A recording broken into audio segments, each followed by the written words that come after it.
5 Fakta Garda Praetoria, pasukan pengawal pribadi Kaisar Romawi. Dunia mencatat sejarah Romawi kuno membentang dalam waktu yang cukup panjang dan menjadi salah satu peradaban besar yang memainkan sebuah peranan penting dalam perjalanan panjang sejarah umat manusia. Romawi kuno awalnya berbentuk monarki kerajaan, kemudian menjadi republik, dan setelahnya menjadi kekaisaran dengan sejumlah kaisar dan kisah yang mengikutinya. Pada masa periode Kekaisaran Romawi dibentuk pasukan pengawal pribadi para kaisar Romawi yang bertahta.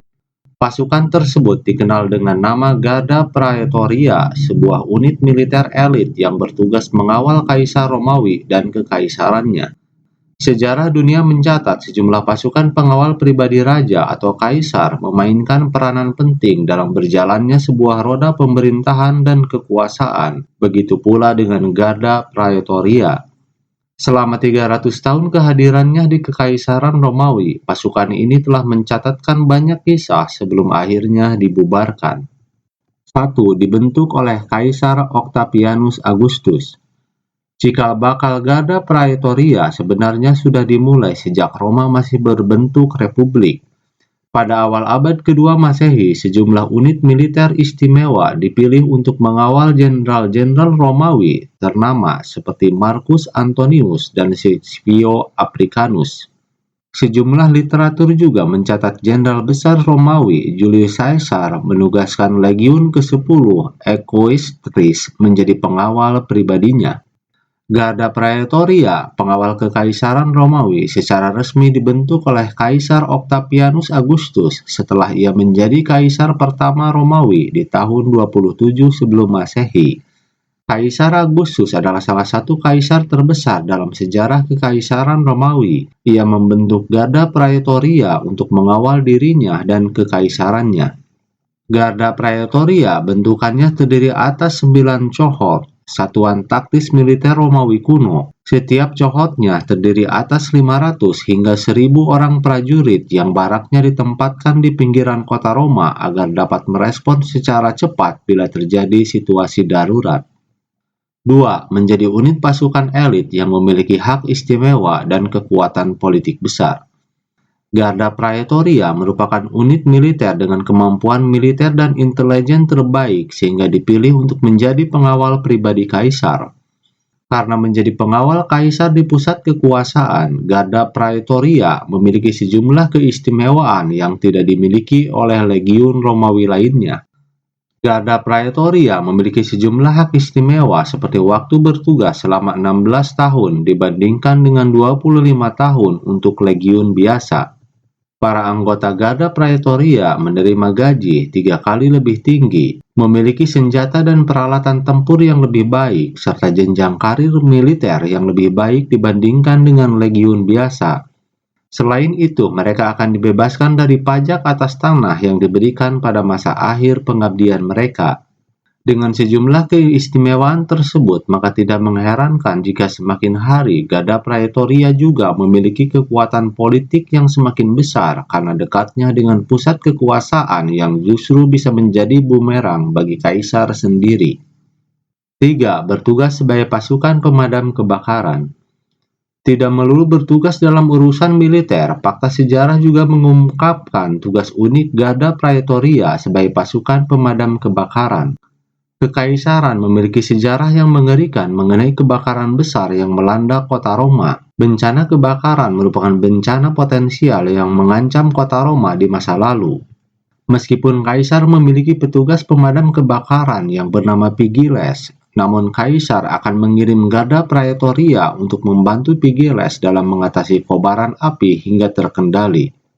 Tujuan utama kaisar mengirim Garda Praetoria ketika kebakaran terjadi adalah untuk menarik simpati rakyatnya dan memberikan pesan bahwa kaisar peduli kepada mereka. Meskipun demikian, sejumlah sejarawan berdasarkan fakta-fakta yang ada menyalahkan Garda Praetoria karena dengan sengaja membakar kuil pesta yang menyebabkan kebakaran besar di kota Roma ketika Kaisar Nero berkuasa di tahun 64 Masehi. 4. Terlibat dalam pembunuhan beberapa kaisar Romawi.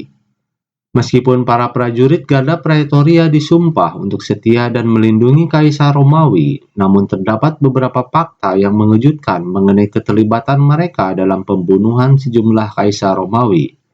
Terdapat sejumlah kaisar yang dibunuh oleh Garda Praetoria dan jumlahnya tidak tanggung-tanggung hingga 13 orang kaisar. Kaisar Caligula yang memerintah di tahun 37 sampai 41 Masehi menjadi kaisar pertama yang dibunuh oleh pengawalnya.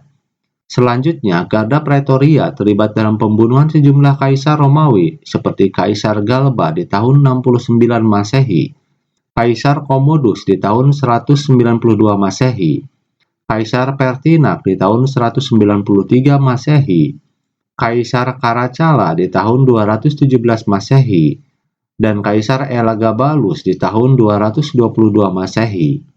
Seiring dengan perjalanan waktu, Garda Praetoria dengan kekuatan militer dan politiknya sesungguhnya merupakan kingmaker dan ancaman nyata terhadap kaisar sendiri, karena mereka bisa membunuh kaisar yang berkuasa yang dianggap tidak mau bekerja sama untuk menguntungkan posisi mereka dan menggantinya dengan pilihan mereka sendiri.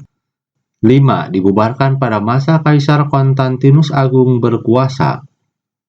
Pada tahun 306 hingga 307 Masehi, Flavius Valerius Constantinus atau yang dikenal dengan nama Konstantinus Agung diakui sebagai kaisar oleh para anggota legiunnya.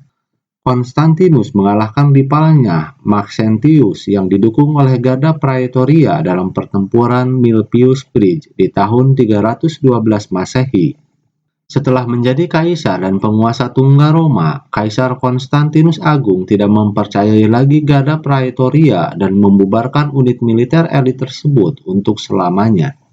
Ia menugaskan para mantan anggota unit tersebut ke tempat yang jauh dari pusat kekaisaran serta menghancurkan Castra Praetoria, barak mereka. Dengan demikian berakhirlah sejarah Garda Praetoria setelah 300 tahun melayani kekaisaran Romawi. Peradaban Romawi kuno merupakan salah satu peradaban terbesar dalam sejarah dunia. Literatur sejarah mencatat periode kekaisaran Romawi kuno merupakan kekuatan yang paling dominan di wilayah Mediterania hingga keruntuhannya. Peninggalan-peninggalan peradabannya seperti bangunan dan kisah-kisah sejarahnya selalu menarik untuk dipelajari.